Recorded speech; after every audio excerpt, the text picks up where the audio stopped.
Diet start చేద్దాం అనుకున్నప్పుడే food ఫ్రీగా మన దగ్గరికి వస్తుంది. Anyway, thank you for the ice cream mister Siddharth. Evening ఇంటికి వెళ్ళాక అమ్మ చపాతీలు చేసింది.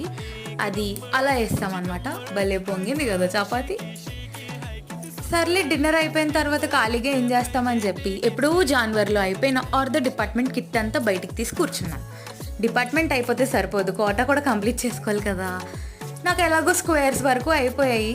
ఒక రెక్టాంగిల్ ఆల్రెడీ చేసి పెట్టాను, కానీ మిస్ అయిపోయింది. జనవరిలో చేశాను కదా, ఇప్పుడు మళ్ళీ జూన్. ఇది గ్యాప్ వచ్చింది కదా, 6 నెలలు టైం పడుతుంది. మరి పర్ఫెక్షన్ రాదు కదా, అట్లీస్ట్ కొంతలో కొంతైనా పర్ఫెక్షన్ తెప్పిద్దామని కూర్చొని కష్టపడి మొత్తం వైరంతా వంచాను. రెక్టాంగిల్ అయితే అయిపోయింది, కానీ పర్ఫెక్ట్ రెక్టాంగిల్ అయితే రాలేదన్నమాట. ఈ కుస్తీలు నేను పడతాను. కానీ వీడియో నచ్చితే like, share and subscribe. Bye bye.